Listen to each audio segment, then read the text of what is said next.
Here is take two. And you have the fun, perfect. You don't need technology. Not just you.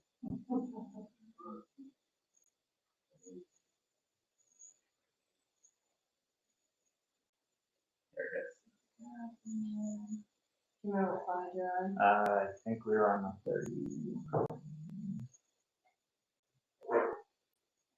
Hold on your butt. We're going for a ride. Oh, too far.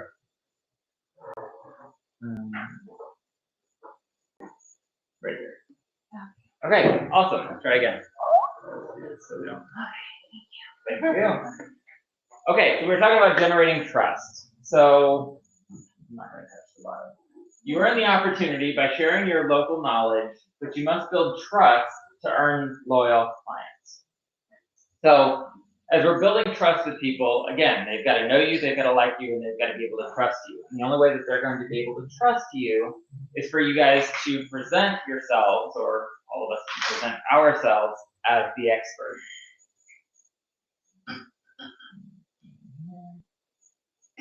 Okay, so a study done by the National Association of Realtors that asked home buyers what was most important for working with a realtor that helped you in the buying process, and 49% replied trust. They're making a very big purchase. It's a stressful time. They say that moving is one of the top 3 most stressful things that a person will ever do in their lifetime. They need to know that their realtor or their real estate agent, which should be a realtor, but their real estate agent is somebody who is looking out for them, who has their best interests at heart. So part of that comes into, I'm not just an agent working for a commission, I'm an agent working for a client. The commission is just a byproduct of what I do for the client. A lot of agents don't really convey that well. You know, it's, hey, we're going to get you under contract and I'm going to go get my commission when we're done. Buyers are able to pick up on that. So how is trust defined? And I'm going to do this now so I don't mess it up. Trust is the client having confidence that you have the skill and knowledge to find or lead them to the perfect home, that you're going to be available, you're reachable, and you have good communication. Answer your phones. So one thing that agents just really fail at, just answer your phone. Being a strong negotiator, that's really important. And then being knowledgeable in assisting and protecting them through the process of buying. So, being a strong negotiator, helping them know that they're going to get a fair deal for both sides. You know, it goes back to that win-win scenarios and things like that. You have to be a good negotiator because, again, at the end of the day, I don't think I've ever had one real estate deal that went flawlessly from contract to close. It just doesn't happen. Something comes up. Something is found in an inspection that we now have to negotiate. Something was, you know, the appraisal didn't quite come in. Well, now we're having to negotiate. If you're one of those agents, and I'll tell you, there have been agents on the other side of the deal that I knew I was going to steamroll. It happens. At the end of the day, I'm working for my client to make sure that everything works the way it should be. So if the other agent is not a good negotiator, you're going to learn to figure that out pretty quickly. And it becomes really easy to get what your client wants. You know, they're doing their client a disservice, but that's their client's problem. My client is getting a strong negotiator and somebody who's looking out for them to get them the best deal possible. That's what we really want. All right. So the how can be a positive or a negative emotion depending on the lead's challenges for affording the home described. I'll tell you, I had somebody, actually right toward the end of my run with Zillow, that they were moving from Nebraska. They were selling 40 acres with a 3,000 square foot farmhouse with 2 barns and all this other stuff, and they sold it for $260,000. They thought they were going to be able to come to Florida and buy 10 acres with a house and a barn for $250,000. Maybe in Citrus County, maybe. The sticker shock for them was incredible. They're like, what do you mean 10 acres is $300,000 without a house? Yeah, 30 grand an acre, that's about right. The sticker shock for them was incredible. And they had to move here because I think they had a sick family member or something. So we had to kind of work through that expectation. You know, it's, okay, do you really have to have 10 acres? Can we get away with 5? Can we get away with 3? What do you want to do with it? You know, you're not going to have a working cattle farm anymore. Let's walk through, you know, I know there's comfort in 10 acres, but do you really need it? Do you understand the upkeep that comes with 10 acres that don't have 40 cows on them? You know, and once we started talking through it, they actually ended up buying a house in Spring Hill that was an acre and a half, 2,800 square feet, fit their budget. They were happy. But it was that sticker shock of, holy crap, it costs what? We have to be able to be the expert to present ourselves and to present options for them. So you then have to share the order of the steps and the expectations for finding and buying the home. In our market, homes don't sit on the market for 100 days. If they're competitively priced and competitively marketed, it just doesn't happen. Things are flying. There's 10 buyers for every listing we have. People need to realize that, because they're like, oh, it took me a year to sell my house in Nebraska, so there should be tons of stuff sitting there waiting for me. You're not in Kansas anymore, Toto. This is not how it works here. So again, setting those expectations, kind of letting them know, look, a house that gets listed today is probably going to be gone by Monday. That's the nature of the market we're in. You've got to come in, we've got to make competitive offers, we've got to come in close to asking price, assuming asking price is not something stupid. And we've got to really go through this process, but they need to understand what those steps and what those expectations are so that they can be educated.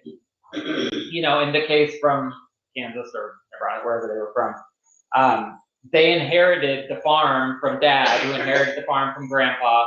They'd never actually bought a house before. They had no idea all of the things that happened. They just sort of inherited all this property. I've actually got a buyer that's looking for a property in Spring Hill. She wants to spend $1.5 million, but she literally has never bought a house in her life.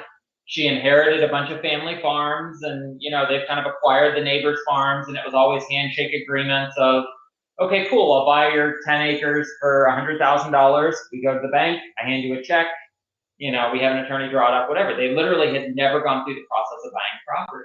So now she wants to spend $1.5 million and has no idea what this process is actually going to look like. So it's a lot of education, and again, presenting yourself as the expert that knows what's going to happen. If they need to sell first, they need to get their home on the market and under contract with a buyer. This is a big thing with a lot of these internet leads. They're like, oh, I want to come down and start looking at properties. I've got a house that'll sell here. Okay, awesome. What does their market look like in North Carolina, New York, Vermont, whatever it is? Are homes selling quickly? Are homes taking 90 days to sell? If you have to sell your home first, we need it under contract, because no seller here is going to accept a contingency on a home that's not even on the market yet. If you don't have an active closing date, don't bother, because they're not going to be in limbo when there's 10 other buyers out there that know exactly when they can close. People don't realize it. There are nuances in our market that people really just don't understand. If they haven't been to a lender yet, they need to get to a reputable lender, and they need to get pre-approved, not pre-qualified. I'm going to say this again.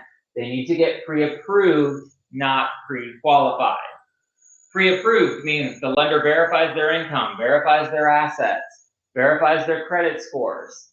They need to have an approval that shows that they are good to buy. There's a lot of lenders out there that'll do a pre-qual. What's your income? What's your, you know, how long have you been at your current residence? Blah, blah, blah. How long have you been at your job? And they'll give them a pre-qualification having nothing more than what the buyer told them. Unfortunate piece of information, people lie. It happens every day. It happened to my deal on Monday. The buyer was being sketchy, and I don't have the buyer, it was another agent.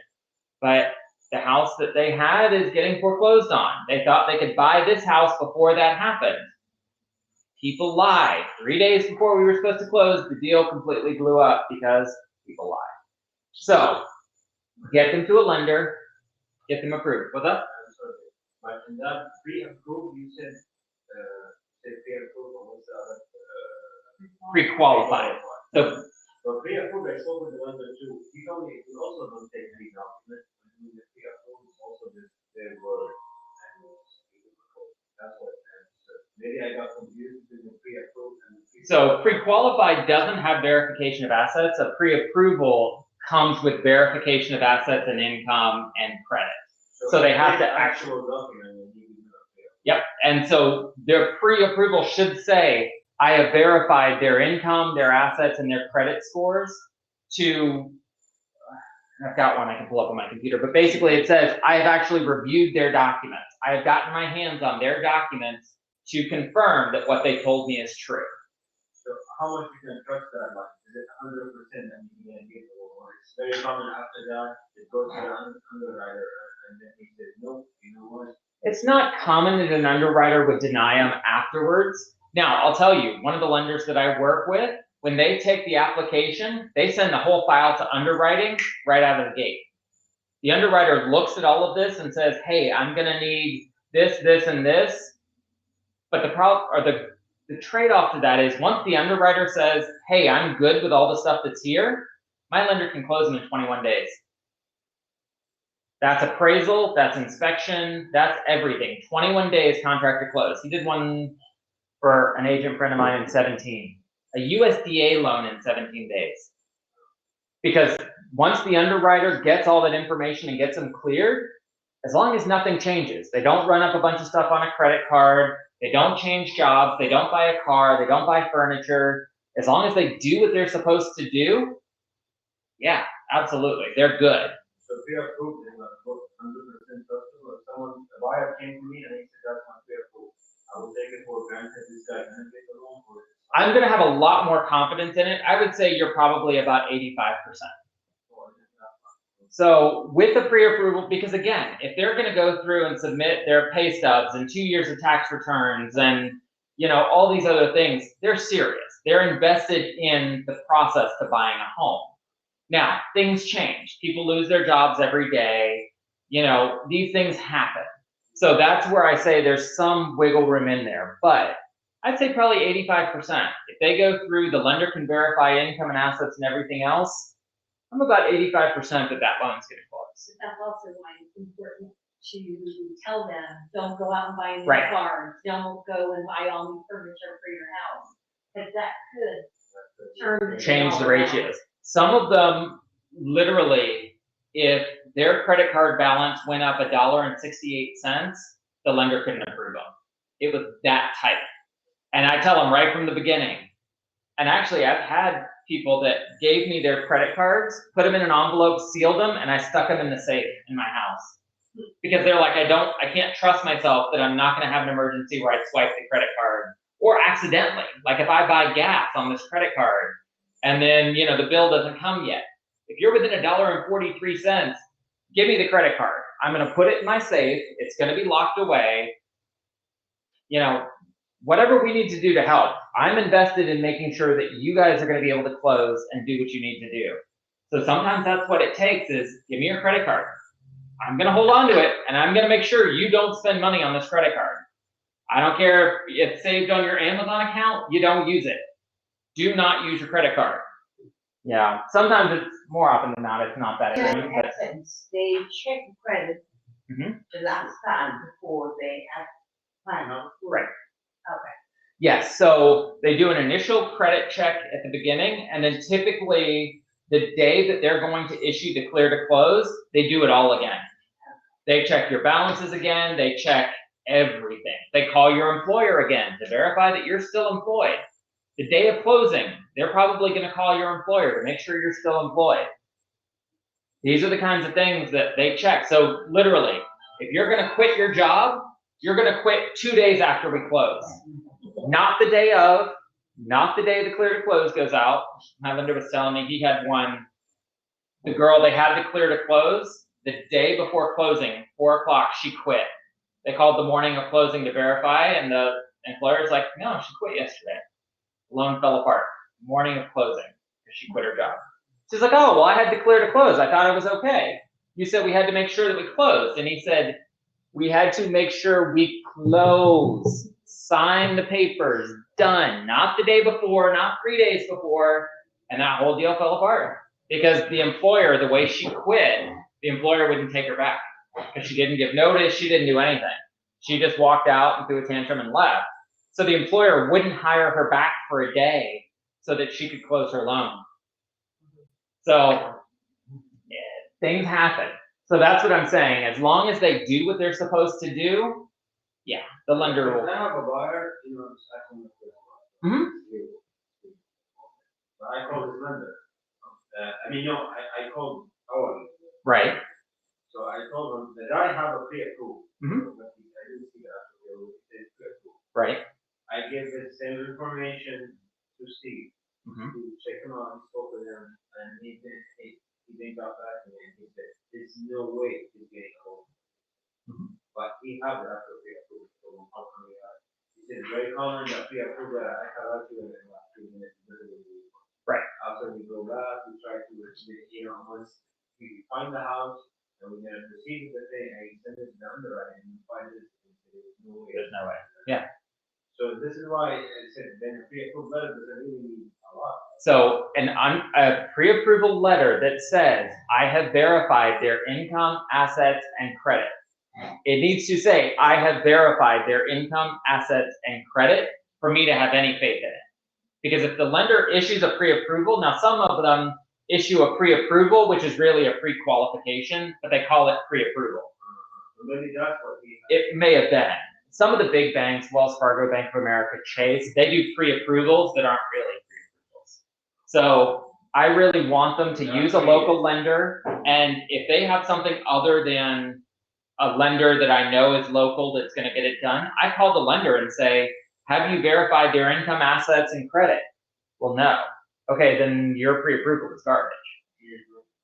So we have to go back to the pre-approval and review exactly. Absolutely. Yep, and I get a copy of it that I keep in my file.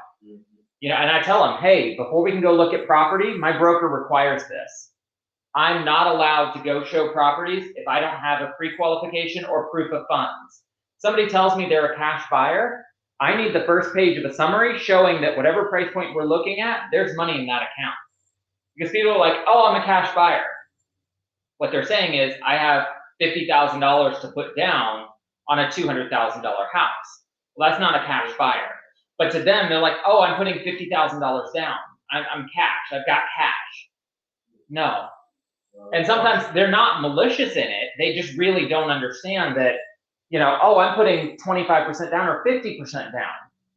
Okay, you're still not a cash buyer. You're still a finance buyer. You're a very strong finance buyer, but you're still a finance buyer. I still need to have a letter from the lender showing, yes, I have verified that they do have the cash sitting in the bank. It's not tied up in a, you know, account that they can't access or whatever. That's something else. Oh, I've got $250,000 in a 401k. Okay. Well, you're going to take a 30% penalty to pull that. So now your 250 is actually like 210.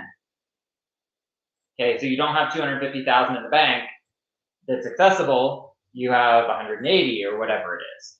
You know, people just go, oh yeah, see, here's my 401k. I've got 250 grand. You don't.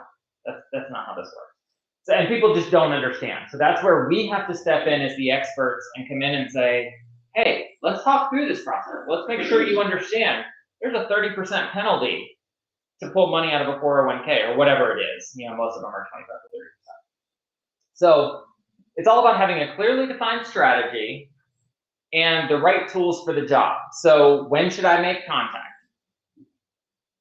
When should I make contact? When that lead comes in. Immediately. Thank you, Sharif. Yes. Methods for making contact. What are the methods for making contact? Email, Facebook. Text messages, all of the above. All of them. What is an effective contact or dialogue script? You guys have it in front of you.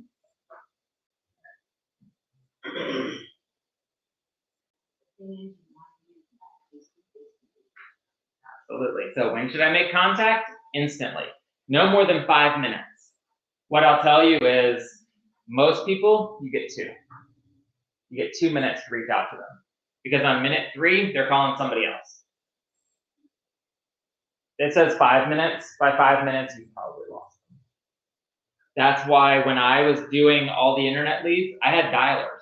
So as soon as the lead came in, the dialer called them. And then what it would say is, as soon as they picked up, it rang my cell phone and I could answer it and we were connected. So they basically say, please hold for Greg. And then I would pick up and then we were connected.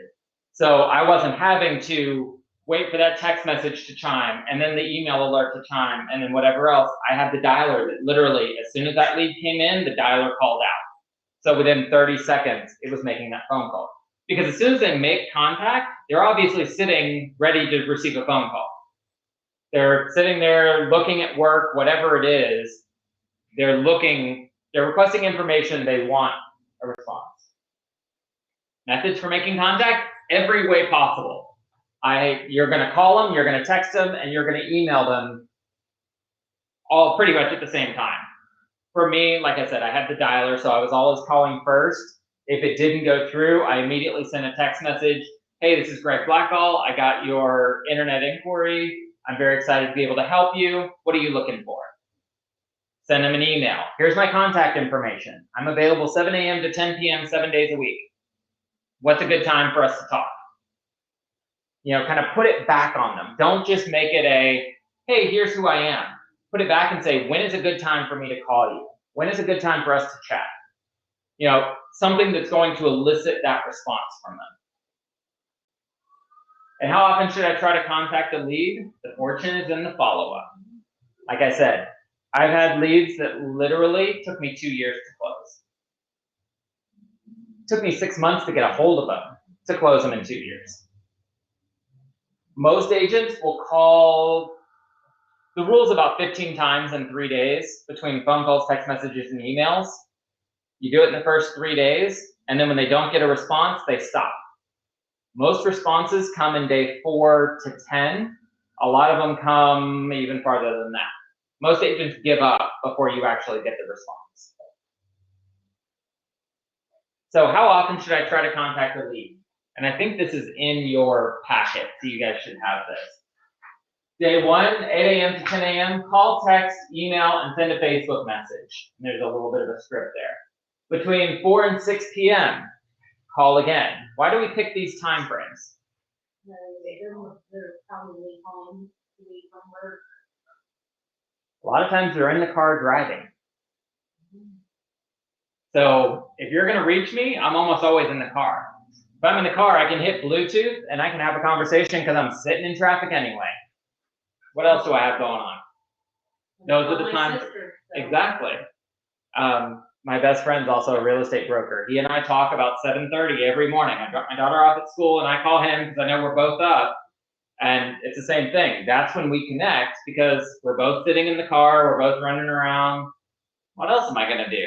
I'm sitting in traffic for the next half hour. Let's just catch up. So this is when you're gonna be able to catch some of these people. How often should I try to contact a lead? I don't know if this will actually work. But this is Sharice and Scott. So hey Scott, hope you're having an awesome day. Wanted to see if you're gonna be at the Trinity office today. He says yes, and then he sends a response that's actually a video message. There is so much value in video messaging, guys. I can't stress this enough. There's a bunch of services out there that let you do video messages. It is absolutely worth it. Because if you can send a text back and all of a sudden they can click a video that pops up and it's me talking to them, well, now they have a face, now they have a connection, and it's not just a text, it's me talking to them. Is that built into that? I don't know where this came from. Okay, so, he just did a video text on his phone, so I don't know if it'll let you hit play because it's in a flattened slideshow, may or may not. No, okay, all right. So basically what that was is he did a screenshot of a text that he sent me, and in the video, he just says, "Hi, Sharice, thank you so much for, inquiring about this property. I would love an opportunity to help you. I'm your local real estate expert. I'm available for you 24/7. Please feel free to give me a call back or text me, whatever's best for you." So is basically what just a short and sweet, hey, thanks for reaching out to me inquiring about this property. Let me be your specialist. I'm here for you. Call me. Is basically what the video was. And you guys, we all have that setting on our phone too, where on your video, you can, if yours doesn't let you send a video text message, it's in your settings where it says MMS video, something like that, and that will be in there. So it's a lower quality, but, and you know, it's only a shorter time, but at least it's the idea of getting this out there and getting it going. It doesn't have to be an HD. It doesn't have to be a 4K video. Speaking of all this technology, recently you did a class that said everything that we have to offer. Will you do that again? Yeah, so what Scott's trying to do is Scott is trying to put together, so basically there's a flyer up here on the counter if you're buying leads, and it says all the different technologies that we have. And then Scott's gonna go through and create, like how we have the little videos on the FLR YouTube channel, he's gonna do individual videos for every product that we have. So, yeah, I mean, I can ask Scott if he's gonna do that class again, maybe here or at Trinity, and then let you guys know. But other than that, we're trying to do videos, walking through the steps. Because while that class was great, like, we barely touched on all the things. We didn't even comment or real great detail about all the stuff that we wanted to do. So he's gonna go through and break through and do individual videos on each thing, so. Cool. So yes, I will tell you that video messaging is immensely more powerful. So then day 2, again, 8 to 10 a.m., call, text, email. Are you still interested in buying or selling property? 4 to 6 p.m., call and add to their e-alert to your property direct.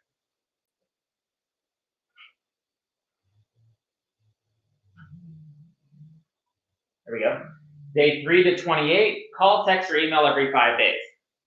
My rule for this is a little bit different. I do 3 days of intensive calling, all of that. This, for me, would actually be day 4 to 28 that I would reach out about every 5 days. Day 1, 2, and 3, I'm gonna call you 2 or 3 times a day, send you text messages, send you emails, and really try and get a hold of you, especially with that video messaging. The first 3 days, I'm gonna pretty much blow you up. And then after day 4 to 28, I'm gonna still reach out about every 3, 4, 5 days. Just, hey, I'm still here, haven't forgotten about you, still love to work with you. What do you need? How can I help? And then on day 28 plus, you're going to send an email every 30 to 45 days until they either contact you, respond, or die. So buy or die. That's kind of the little mantra for these. I'm gonna close out my video for 2 seconds just so I can see what we're doing whatever it takes to connect to the customer. So we're also going to add them to our email list and then to our Facebook custom audience so that we can make sure we're still reaching out to touch them as well. So when you connect, so then stop calling, texting, emailing me. Thanks so much. I just pride myself on being the most focused on follow-up because I know buying or selling a home can be emotional, it can be challenging. I pride myself on helping as many people as I can. One of the things I do is follow up aggressively. When the clients hire me to go find them a home or get their home sold, boy, do they appreciate how determined I am. So I'm sorry if I overcalled or emailed you. Let me ask you before I let you go, though. Are you still thinking of buying or selling a home this year? I'm telling you guys, it works. Because then you kind of spun it on them. Oh, okay, well, you were being annoying, but you're doing kind of what I want you to do if I were to hire you. Okay, I kind of understand that. It's all about setting expectations. The expectation is, I'm going to work this hard for you when I'm working for you. An effective contract dialogue script, so you guys have these in there as well. There's a bunch of pages on dialogues and things like that. It's just like your listing presentation. It's just like anything else. You guys really have to kind of dig in and practice them. Practice in the mirror, practice with your kids, practice with your neighbors. Different people give different perspectives. And I shared this last week when I forget which group I was talking to. But sometimes when I'm working on scripts, I'll use somebody like my daughter who has no idea what I'm talking about. Because sometimes she'll throw something out there that I'm like, oh, I hadn't thought about that objection. And it gives me an opportunity to kind of work through a different objection than what I would get if I was working with my wife, who also has a real estate license and kind of, thinks through things differently. So sometimes there's value in practicing these scripts with different people just because some of the objections and some of the things that you get are completely different than what you would get otherwise. And it helps you to think, okay, well, if this actually comes up, how would I work through this? So there's very good value in that. So we'll stop at this point. Do you have any questions? Anything that we've gone through so far that I kind of rushed through or didn't touch on? No? All right. So let's talk about, how do you choose an internet lead service? There's several internet lead source capture services out there. Zillow, Realtor, Trulia, Homes.com, Boomtown, Zirple, Real Geeks, Market Leader. This is just a very small fraction of what's out there. How do you choose which one is the best for me? So you want to ask yourself, do I want the service that does it all? Or do I want the service that does some actions really well to capture the lead? Zillow does the SEO to capture the traffic. 1 million people use Zillow. There's a reason that they're as big as they are. Real Geeks, by comparison, provides me with a user interface website that captures those leads and provides a CRM, but I have to market the traffic to get them to the website. So Zillow, people are already going to Zillow. We're paying a premium to be able to utilize the people that are already there. Something like Real Geeks gives us all of those tools in the background, and it's up to us about where we put it out. So you kind of have to weigh the pros and cons with that. So you want to ask yourself, how much can I reasonably afford to spend on internet lead capture? And, all right guys, I keep turning the little video off on me. Can they provide leads to me for my preferred geographical area? Preferred geographical area. I live in Trinity. Zillow has never had leads available for Trinity. They have a waiting list of 73 agents that want the 34655 zip code.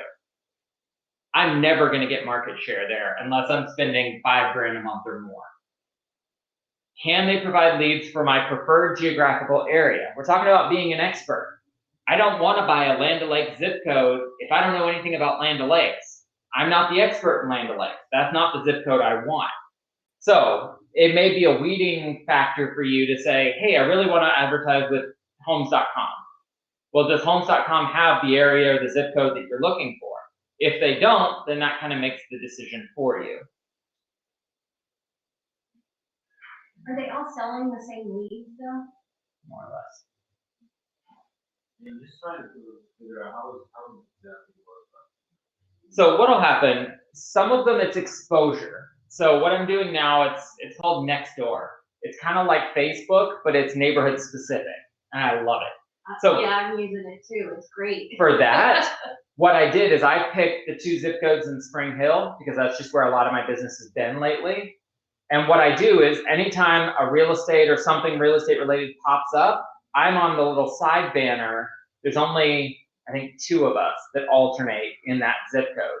So anytime it pops up, it's either me or the other agent that pops up as the expert for that area. So for me, it's just exposure. It costs me about 4 cents per impression. And honestly, I don't expect that I'm ever going to convert a lead out of it, but I'm only paying $100 a month for 2 zip codes. So for me, people can be like, oh, I saw you on Nextdoor, and now I drove by and saw your sign in the yard. And now somebody else was talking about you, and it just becomes that staying front of mind. I may not be able to track that lead source specifically came from Nextdoor, but it's kind of that melting pot of, I've got listings in Spring Hill, I've got buyers in Spring Hill, and now I'm advertising on this community-centric network, so it becomes an exposure thing for me. So that's how some of them work. On Zillow, you actually pop up and they click get more information, and it sends it right to you. So that when you can track, hey, this lead came right from lead source, which is Zillow, and I know exactly what property they were looking at, you know, the information, all of that pops up immediately. So when I call, I say, hey, I saw that you were looking at, 678 Main Street. Okay, awesome. It's 3-bedroom, 2-bath. What questions do you have? Oh, well, is the price correct? Yeah, the price is correct. I don't know why that was the #1 question that I got, but it was, is the price correct? I only ever had once where it was listed for $123 instead of $123,000, and the agent fixed that one pretty quick. But yeah, that was the number one question: is the price correct? Well, yeah, I'm happy to pull it up in the MLS, but I'm fairly certain the price is correct. Is that a good price? Is that a bad price? You know, how can I help you here? And then we kind of talk through it. So with Zillow, less time to capture. People are already there. So basically, they're already on Zillow. They're spending their time there. The con is it's going to cost you a lot more per lead. What I figured out is spending $1,000 a month over the course of a year, it cost me about $123 per lead that I could actually convert into something. They show that it's about 8 to 10 cents per lead that you actually get, but most of the leads that you get are garbage. So it's kind of more competition attempting to collect and convert leads. Again, it comes down to market share.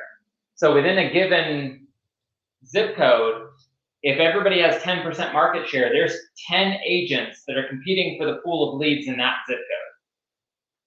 You really have to kind of figure out how you can buy the right market share. Now, the trade-off to that is Real Geeks. So, costs less money. I'm fairly certain, but low competition, attempting to connect and convert leads. So less people are using it. The cons are more of your time to market and capture the traffic, and additional dollars to market and capture traffic to the site. So it's a trade-off. You can spend more to get the leads from Zillow, or you can spend less to have the infrastructure, and then you pay for the Facebook targeted advertising or whatever that is. So you can kind of control your ad spend a bit. Valuable tools for assisting and servicing internet leads. Follow Up Boss. I actually used Follow Up Boss for a while when I was doing it. It's a pretty good one. Conversations is another one that's newer to the market but does a good job. So a texting service that imports leads from your real estate portals and sends a text message to contact them ASAP. This is important because the dialers and the automatic texts, it worked even when I was asleep at 2 o'clock in the morning.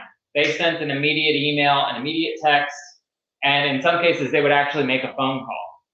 Now, when it rang to my phone stays on Do Not Disturb, so it got sent to my voicemail, and I'm okay with that. Most people don't expect a real estate agent to answer their phone at 2 o'clock in the morning. But they want to know that somebody's working. The way it looks is that I'm actually working at 2 o'clock in the morning because they're getting a text message, they're getting an email, and they're getting a phone call. You have to have those types of things to be able to really convert this effectively. A CRM specifically designed for nurturing and managing internet leads from major real estate portals such as Zillow, Realtor.com, things like that. You need to have that CRM. Does everybody know what CRM means? Okay. I just want to make sure. So you really need that CRM to be able to cultivate those agents or those leads, put them on the drip campaigns, set them up so that you're going to keep sending them emails about once a month until they're dead or their email isn't working anymore. So I'm sorry. You said CRM, I'm thinking CRM. no. CRM is a client resource manager or a client retention manager. Basically, your CRM is your database of all of your clients. Yep. So any other questions about some of the lead sources, the differences on the types of leads you can get? What have you found most effective, or is it just a mixture of things? What I found is there is no good silver bullet. You know, spending $1,000 a month on Zillow, I got about 300 leads a month. I was able to close maybe one out of the 300 that I got. You know, and that's me with follow-ups and everything else. Again, some of them took time. I was able to put them in the database and keep dripping them, and then I did eventually close them long after I stopped advertising with Zillow. I was able to close them 2 years later. You spend a lot of money, spend a lot of time. Yep. I think it's effective. If we lose like 299 people, we wasted a lot of time. True. Here's the trade-off. For that one, that's one client I wouldn't have had that bought a $200,000 house. So that's a $6,000 commission. Yeah, it cost me a lot of time. It cost me a lot of energy. It cost me a lot of money. And at the end of the day, Zillow was almost a break even for me. I spent $12,000 and I think I made 22,000 in commission. So I made money, it paid for itself, but like you said, it was a lot of time, a lot of energy, and a lot of frustration for 22 grand. You know, for me, what I've found is you kind of need a blending of different things. Facebook ads, exposure on Nextdoor. I don't do the Zillow stuff anymore. And how much is this much better than a game like your expired? Affected one? It depends on you. Some people are highly effective at expireds and, you know, for sale by owners and things like that, and they can convert a ton of, you know, they can close at a very high rate for a very small amount of money. You know, more or less, it's a time investment. So it just becomes kind of that, what is your personality? What are you good at? Are you good on the phone? Are you comfortable making the calls? Are you, Still on the phone thing, then call them. the difference is these internet leads are incoming. So they are people that are specifically asking for information. Whereas the other way, you're calling, you're soliciting them. So that's the difference. These are people that have requested information, and a lot of them are, oh, that house is cute, but you know, I just had a foreclosure 6 months ago. Okay, well, you're 3 years out from buying. There's nothing I can do with that. I mean, the lead, yes, they did actually want to buy a house. They're just not ready, willing, or able. Or they might be ready and willing, they're not able. You know, that's kind of the three things that a buyer has to be. They have to be ready, they have to be willing, and they have to be able for you to actually close them. Most of your internet leads will be 1 or 2 out of 3. You've got to find the small group that is 3 out of 3. And so it's just a calculated factor of how much am I willing to spend to get it. Now, for me, I've been in the business long enough. Most of my business is word of mouth referrals because I've just done enough deals and have enough clients that refer me out that most of the calls I get are, hey, I got your name from Joe and he told me you're the person to call to come list my house. Can you come out tomorrow? Sure, I'll be there tomorrow. It is, but it took me building all of these things. I mean, the first 2 years, I was literally spending ungodly amounts of money on all of these different lead generation sources. What happened was, because I was able to close a few of them and treat them really well, they've now become referral sources for me. So it just kind of works out. For people who are plugged into clubs or plugged into, you know, something like that, maybe that's what it is. Maybe you become the realtor of your fishing club or your chess club or whatever it is, you know, your kid's volleyball team. You become the realtor mom for the volleyball team, whatever it is. Find something that you can really plug into and hit hard, and then that becomes your sphere of influence as it grows, and then your referrals start coming in. But it's very hard to start with that. And that's where the internet leads and things like that for new agents are really good. You just have to figure out what works for you, your personality, your budget. You know, there are people that are doing really well with Zillow. They're spending $5,000 a month. I actually know of a team in Sarasota. She spends $9,000 a month on Zillow, but she closes $250,000 a year. So for her, all day, every day, totally makes sense. She's got 3 people that sit in the office and do nothing but make phone calls for every lead that comes in, because she gets like 1,000 leads a week or something. So she literally has a team of people that sit at basically a call center, follow up on leads, send emails, send text messages, and that's all they do. So for her, she's converting at a very high level. I can't spend $9,000 a month to do it. It's just not where I am. Exactly. So it can be effective, but there are certain benchmarks that you need to look at. On Zillow, you've got to have 20% market share or don't bother. Zillow, Trulia, things like that, it's all the same. You've got to have at least 20% market share or it's just not worth the investment. We've got a few more slides here. I want to ask you about LinkedIn. Mm-hmm. Are those good leads? LinkedIn, so I'm going to admit, LinkedIn is kind of it's the one thing I know I should do, and I just haven't done it. I will tell you that LinkedIn is probably one of your best quality sources of referrals in business. It is absolutely something you guys should be tapped into.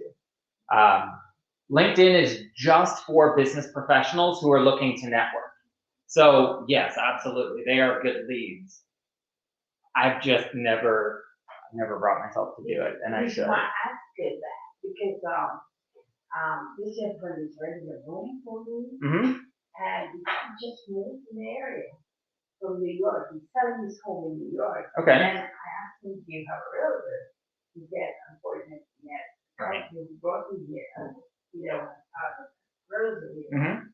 And he's just asking me about different areas, and so I should his realtor be telling him that, And he came from New York, so I figured out, I have companies with someone from LinkedIn, he sent me an email Mm-hmm. about leads, buy leads from them. So that's the reason why I'm inquiring about that. I would look into it to find out where their leads are actually coming from. I'm not familiar with buying leads through LinkedIn, but I'd look into it. I mean, I certainly wouldn't rule it out, because that's kind of the purpose of LinkedIn, is getting business professionals who are looking to link with other business professionals and things like that. So I'd say there's certainly an option for it. So what's an effective strategy for a strategy plan capturing and converting internet leads? So we're going to talk about kind of the strategy of how this works. So getting a commitment for an appointment to meet. When you get them on the phone, you want to know the information about them, and you want to qualify them pretty quickly. You want to find out if they're an actual buyer or if they're just kind of a tire kicker. Again, qualifying the buyer. And then execute your buyer lead action plan. So that's kind of what you guys have. You want to get into who are you, what do you want to do, and how soon do you want to do it? Figure it out, hone in on what it is to determine, hey, is this somebody who's just passively looking? Have they talked to a lender? Have they, gotten all their things in order? Are they actually ready, willing, and able to buy? So that's where the lead action plan comes into play. So what are your actions? Send a snail mail thank you. If you can get their address, send it to them. Set up a client gateway MLS search. So go in the MLS and actually set up a search for them. Add the buyer to your drip email system. You have to have a drip email system that literally will just continue on forever. If you try and remember to send emails once a month, it'll never happen. You really have to automate it to be effective. And then you need to add your to-dos and your touchable items to the daily scheduler. One of the things that I add to this, and it's something that I picked up from Brian Buffini, and it's called pop buys.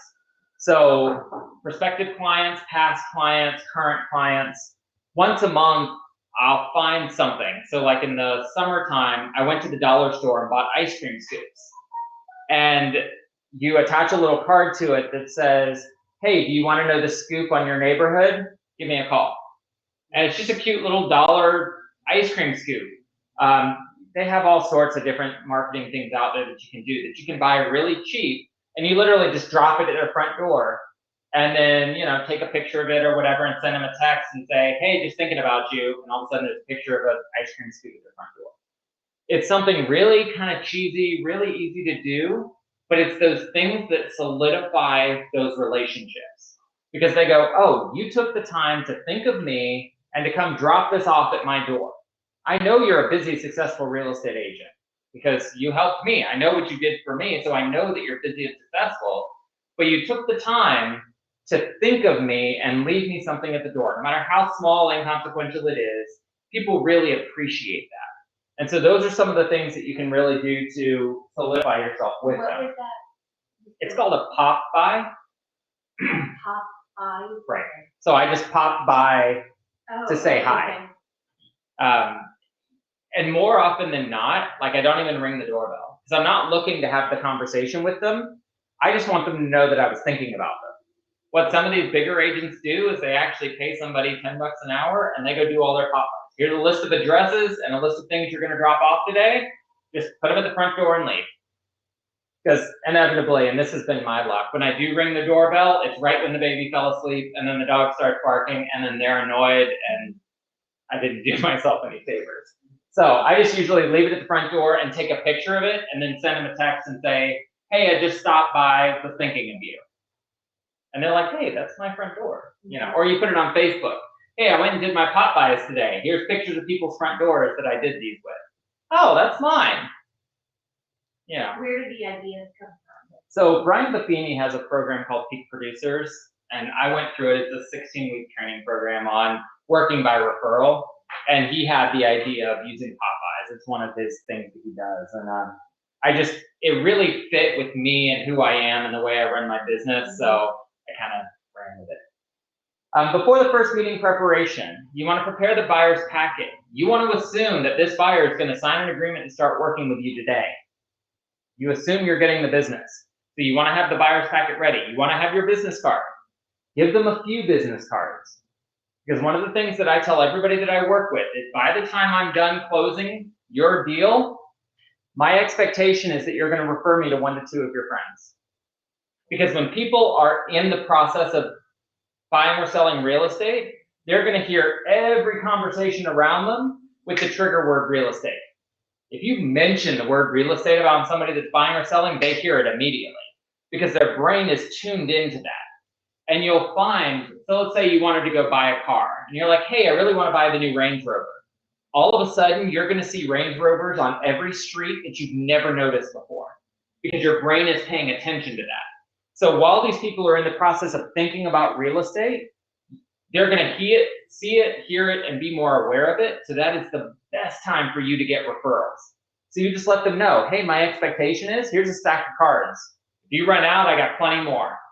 But my expectation is I'm going to do such a good job for you that you're going to be super excited to refer me to somebody that you know, that you hear about is thinking of buying or selling a house. More often than not, it happens. And that's how your word of mouth referral base grows.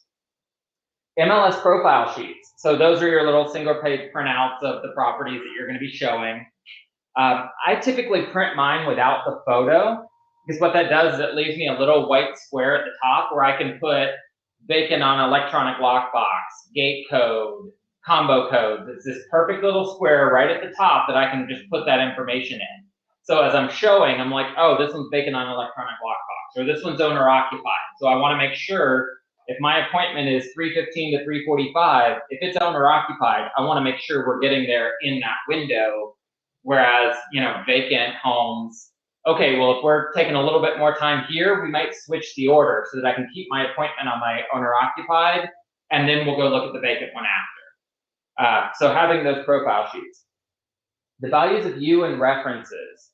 I think it's the form that's in your listing presentation, and it has kind of your bio at the top and some information. You want to have those printed out, ready to go.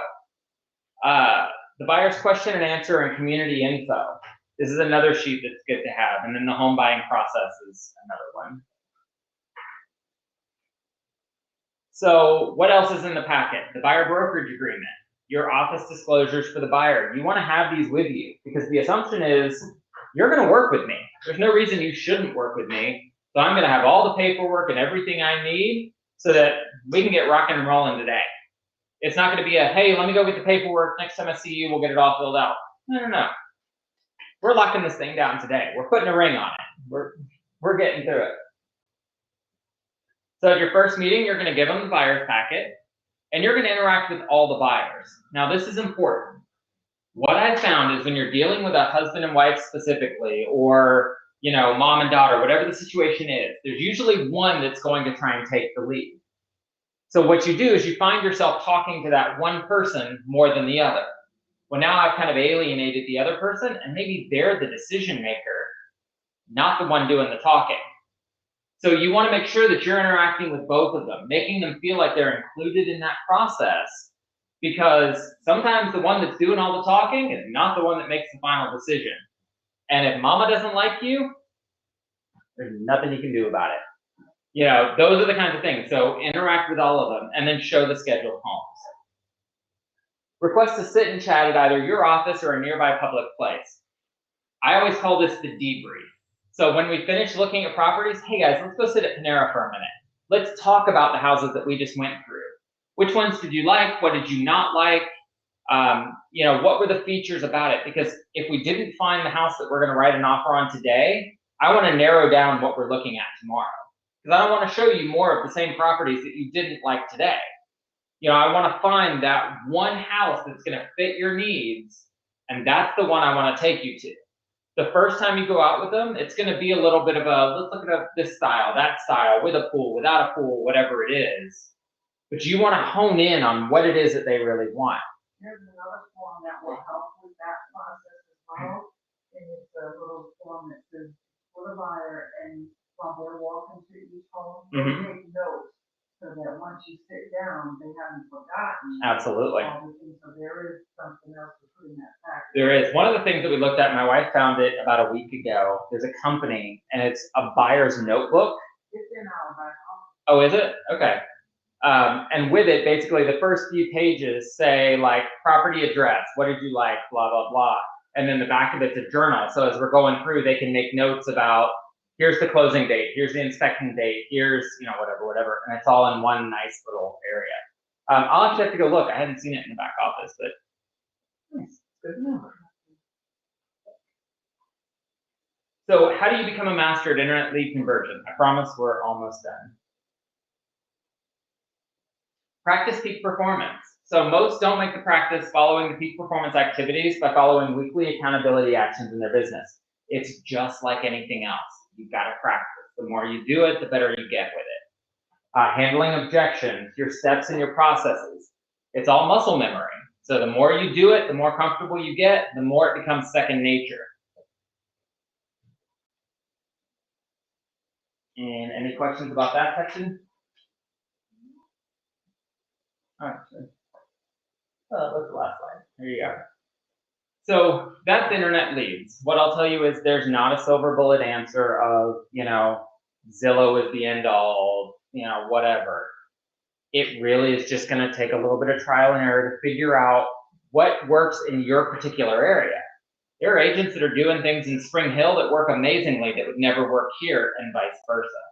So finding that kind of hybrid blend of relationship retention, finding internet lead sources, whether it's Facebook ads, or I think Instagram is getting ready to start doing some targeted ad stuff, LinkedIn, whatever it is, finding that good blend of where can I spend money and where can I get the most return for it, and track it. Look at your lead sources to determine, where did this lead come from? What I'll tell you is, when you're doing any sort of advertising, you're going to have to give it 6 to 12 months before you're going to have enough data to determine if it's effective. There's some mailers and things like that, that if you did it 6 months and then stopped, you're not going to get it. If you get to the 12 to 18 month part, now all of a sudden the leads start coming in exponentially, because it's that returned exposure. So I typically say, whatever your lead source is, give it typically 6 to 12 months to really be able to evaluate. And within your CRM, track your lead sources. Did it come from Facebook? Did it come from LinkedIn? Did it come from word of mouth? Did it come from Nextdoor? Where did it come from? So that at the end of the year, you can say, okay, I spent $1,000 to get 10 leads. Okay, $100 a lead, if that closed, that's a pretty good source. I might start throwing more money at that source and phasing out something else. You know, so just really pay attention and track where your lead sources are coming from and what you're spending to get them. Any other questions? Anything else? No? For instance, if I get leads out of my area that I'm comfortable with, and recommend someone in that area, is there a compensation for that? Sure, it's a referral fee. So typically it's 20 or 25%. So yeah, I mean, absolutely. I refer people, if I know people here that are selling and moving to Colorado or California or wherever. I'm speaking of local. Oh, okay. Yeah, same thing. Yeah, if I've got a buyer that wants to buy in South St. Pete, I'm going to refer them, because I don't know anything about that market. I don't work it. So I can't really do an effective job for them. But within Florida luxury, I mean, if it's somewhere in Tampa Bay, you know, if you guys work Wesley Chapel and somebody wants to buy in Spring Hill, it's a totally different market. So it may be worth, hey, you know what? I don't really know that market that well, but I've got an agent in our Spring Hill office that I think would be amazing. They focus on that, and we want to make sure that we get you the best service possible so that I can get you an agent that's going to know exactly what you're looking for and provide you the best service. Because now it doesn't look like you're just in it for a paycheck, you're looking out for them. So when they have somebody that's looking in this area, they're going to remember you. You know, so it just becomes about that, and still follow up with them. You know, just say, hey, just wanted to, you know, check in, make sure everything's going okay. If you have any issues, I'm still here for you. I'm not going anywhere, but I just want to make sure you get the resources that are going to help you to meet your goals. Yeah, definitely. Absolutely. Well, thank you guys. It was awesome. I will see you next